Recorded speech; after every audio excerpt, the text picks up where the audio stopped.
Hello everyone, welcome again. आप हम पढ़ रहे थे इससे पहले वाली वीडियो में गठबंधन सरकार के बारे में। गठबंधन क्या होता है?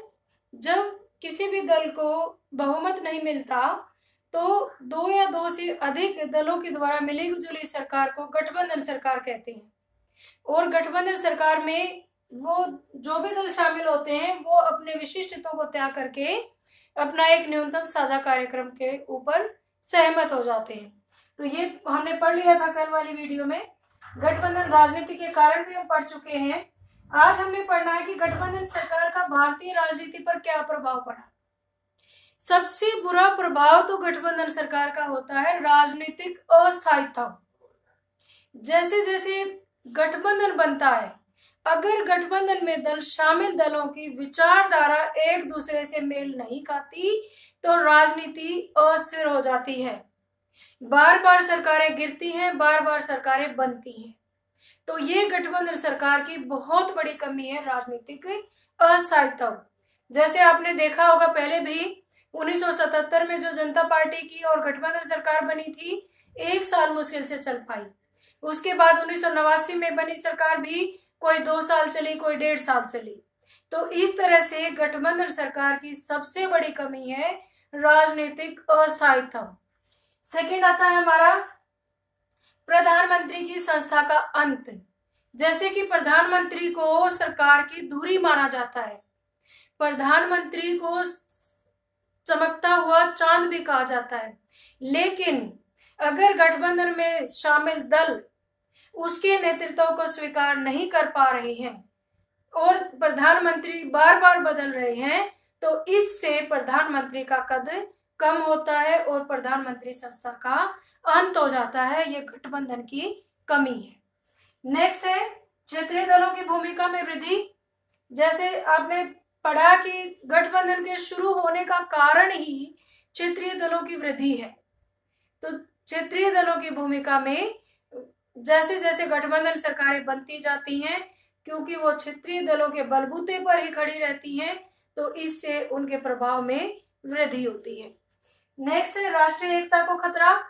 जब देश की सरकार मजबूत नहीं होती, वो अपने निर्णय मजबूती से नहीं ले पाती, तो विदेशों में भी देश की साख को खतरा हो जाता है और राष्ट्रीय एकता को भी खतरा हो जाता है। अब नीतियों में निरंतरता का अभाव।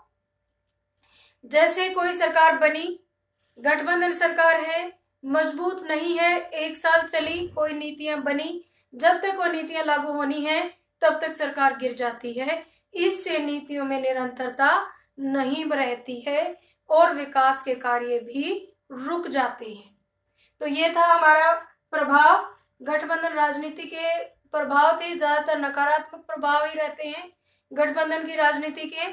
तो इस टॉपिक में हमने पढ़ा 1990 के दशक की चुनौतियां और बदलाव, कांग्रेसवाद का अंत पढ़ा हमने, मंडल मुद्दों का उदय पढ़ा, फिर उसके बाद नए आर्थिक सुधार। तो ये तो हम पहली वीडियो में पढ़ चुके हैं। आगे हम देखते हैं कि गठबंधन कितने प्रकार का होता है, कितने रूप हैं गठबंधन के, किस किस प्रकार का गठबंधन होता है और जो कमियां हैं गठबंधन की उसको कैसे दूर किया जा सकता है। तो आगे पढ़ते हैं हम। गठबंधन सरकार के विभिन्न रूप।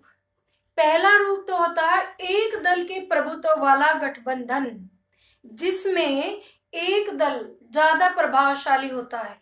गठबंधन तो होता है विभिन्न दलों का, लेकिन कोई एक दल ज्यादा प्रभावशाली होता है। फॉर एग्जाम्पल 2004 से लेकर के 2014 तक यूपीए गठबंधन था। यूपीए गठबंधन था जिसमें कांग्रेस का प्रभुत्व था। तो एक दल के प्रभुत्व वाले गठबंधन का हम जिक्र करते हैं, तो कांग्रेस के प्रभुत्व में यूपीए गठबंधन की सरकार रही। 2004 में बनी, फिर 2009 में बनी, जो 2014 तक रही। यूपीए का मतलब समझिए आप क्या है। यूपीए यूनाइटेड प्रोग्रेसिव अलायंस, अगर हिंदी में बताऊं तो इसे संयुक्त प्रगतिशील गठबंधन लिखना है ये कॉपी में आपको। यूपीए मतलब है यूनाइटेड प्रोग्रेसिव अलायंस। ये बना था 2004 में। यूनाइटेड प्रोग्रेसिव अलायंस कांग्रेस और उसके सहयोगी दलों का गठबंधन है। और जो 2004 से 2014 तक इसी गठबंधन की सरकार रही है, तो इस गठबंधन को हम कहेंगे एक दल के प्रभुत्व वाला गठबंधन। जो अभी भी जो सरकार है, रिसेंटली जो सरकार है 2014 के बाद, 2014 से अब तक जो सरकार चल रही है वो है एनडीए के गठबंधन में बीजेपी के नेतृत्व वाली सरकार। NDA national democratic alliance, national democratic alliance, राष्ट्रीय जनतांत्रिक गठबंधन, ये एक गठबंधन है जिसमें बीजेपी का नेतृत्व है। तो इससे हम इस प्रकार के गठबंधन को हम कहेंगे एक दल के प्रभुत्व वाला गठबंधन। और एनडीए बना था 1998 में। एनडीए नेशनल डेमोक्रेटिक अलायंस बना 1998 में, बीजेपी का नेतृत्व है। यूपीए बना 2004 में, जिसमें कांग्रेस का नेतृत्व है। तो ये तो थी एक दल के प्रधानता वाली गठबंधन सरकार। अब बात आती है दो समान प्रभावशाली दलों वाली गठबंधन सरकार। जैसे अगर हम अभी वर्तमान में देखें, हरियाणा में दो दलों के गठबंधन की सरकार है, बीजेपी और जेजेपी, और दोनों ही दल प्रभुत्वशाली हैं। तो इस तरह की सरकार को हम कहेंगे दो दलों के प्रभुत्व वाली गठबंधन सरकार। जैसे 2009 में महाराष्ट्र में शिवसेना और भाजपा दोनों ही प्रभुत्वशाली दल हैं, दोनों दलों के गठबंधन से सरकार बनी थी, तो उसे भी हम कहेंगे दो दलों के प्रभुत्व वाली सरकार। अब तीसरी बात आती है राष्ट्रीय सरकार।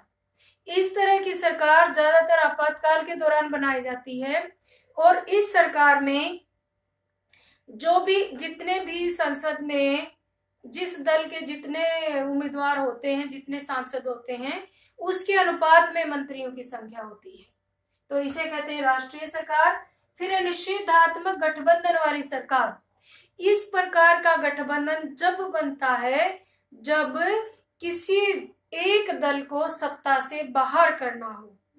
जैसे 1977 में जनता पार्टी और बहुत सारे दल, जैसे प्रजा सोशलिस्ट पार्टी, लोक दल, बहुत सारे दलों ने मिलकर के सरकार बनाई, और उनका मेन मकसद था कांग्रेस को सत्ता से दूर करना।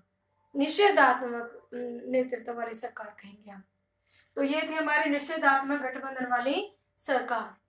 अब बात आती है कि गठबंधन सरकार को सुचारू रूप से चलाने के लिए क्या क्या सुझाव किए जाए, क्या क्या उपाय किए जाए। जैसे हमने इसकी विशेषताएं पढ़ी, उन विशेषताओं का अगर हम सुचारू रूप से लागू करते हैं तो गठबंधन की सरकारें कामयाब रहती हैं। जैसे न्यूनतम साझा कार्यक्रम, जो भी न्यूनतम साझा कार्यक्रम सभी दल मिलकर के बनाते हैं, उसकी सही तरीके से उसका उपयोग होना चाहिए, उसको सही तरीके से लागू करना चाहिए। दूसरी बात है, निर्णय सभी दलों की सर्वसम्मति से लेने चाहिए। कोई भी एक दल अपने आप को बड़ा दर्शाने की कोशिश ना करे, क्योंकि सभी दलों के सहमति से ही सरकार बनी हुई है। सभी दलों को उचित सम्मान देना चाहिए, चाहे कोई दल क्षेत्रीय दल है, चाहे राष्ट्रीय स्तर का दल है, सभी का अपना महत्व होता है गठबंधन में, सभी को बराबर का सम्मान दिया जाना चाहिए। फिर ब्लैकमेलिंग की राजनीति से बचना चाहिए, प्रधानमंत्री के नेतृत्व को स्वीकार करना चाहिए। ऐसा ना हो कि प्रधानमंत्री को ही आए दिन उसको ही निर्णय लेने में दिक्कत आए।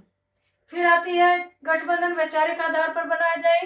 गठबंधन बनाते समय इस बात का ध्यान रखना चाहिए कि कमोबेश रूप में जो दल शामिल हो रहे हैं उनकी विचारधारा कुछ हद तक आपस में जरूर मिलती हो। आपसी विरोधी विचारधाराओं के दलों का अगर गठबंधन बनेगा तो वो कभी भी कामयाब नहीं होगा। अब बात आती है गठबंधन सरकारों में सभी निर्णय सर्वसम्मति से लेने चाहिए, किसी को भी अपने जो विचारधारा है उसको थोपना नहीं चाहिए। तो अब देखते हैं कि 1989 के बाद किस किस प्रकार की गठबंधन सरकारें बनी। 1989 में जो पहला गठबंधन बना था वो था राष्ट्रीय मोर्चा। राष्ट्रीय मोर्चा की सरकार बनी 1989 में, 1-2 साल चली। इसको समर्थन मिला हुआ था बीजेपी और वाम मोर्चे का। बीजेपी और वाम दलों का इसे समर्थन था। उसके बाद ही कांग्रेस का समर्थन मिला राष्ट्रीय मोर्चा को, बीजेपी ने अपना समर्थन वापस ले लिया था। फिर संयुक्त मोर्चा सरकार बनी 1996-97 में। फिर उसके बाद भाजपा के नेतृत्व में गठबंधन सरकार बनी। इस दौरान बना था एनडीए, नेशनल डेमोक्रेटिक अलायंस, 1998 में बना था भाजपा के नेतृत्व में। यह सरकार भी 1 साल चली, क्योंकि यहाँ से उस दौरान एआईएडीएमके की जो नेता थी जयललिता, उसने अपना समर्थन वापस ले लिया था और सरकार गिर गई थी। और इस दौरान जो अटल बिहारी वाजपेयी प्रधानमंत्री थे। उसके बाद फिर चुनाव हुए 1999 में, एनडीए के गठबंधन में सरकार बनी और ये सरकार पूरे 5 साल चली। यहाँ भी प्रधानमंत्री अटल बिहारी वाजपेयी थे। फिर यूपीए के गठबंधन में सरकार बनी 2004 में, फिर 2009 में बनी। इसमें यूपीए में कांग्रेस का जो दल था वो प्रभुत्वशाली दल था, गठबंधन में था। यूपीए यूनाइटेड प्रोग्रेसिव अलायंस, जो मैंने आपको यहाँ भी बताया है, यूनाइटेड प्रोग्रेसिव अलायंस कांग्रेस के नेतृत्व वाला गठबंधन है, जिसने 10 साल तक सरकार चलाई, सफलतापूर्वक सरकार चलाई। अभी जो वर्तमान में जो सरकार है वो एनडीए के गठबंधन में सरकार है, भाजपा का उसमें नेतृत्व है। और ये सरकार 2009 में भी से 2014 से चली आ रही है।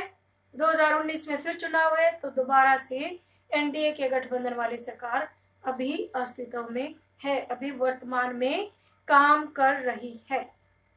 आई होप आप समझ गए होंगे गठबंधन की राजनीति के बारे में। बहुत इंपॉर्टेंट क्वेश्चन बनता है, इसमें कोई ना कोई क्वेश्चन जरूर आता है। जो मैंने साथ के साथ आपको एक्सप्लेन किया है, उन बातों को भी आपने नोट डाउन करना है। Thank you.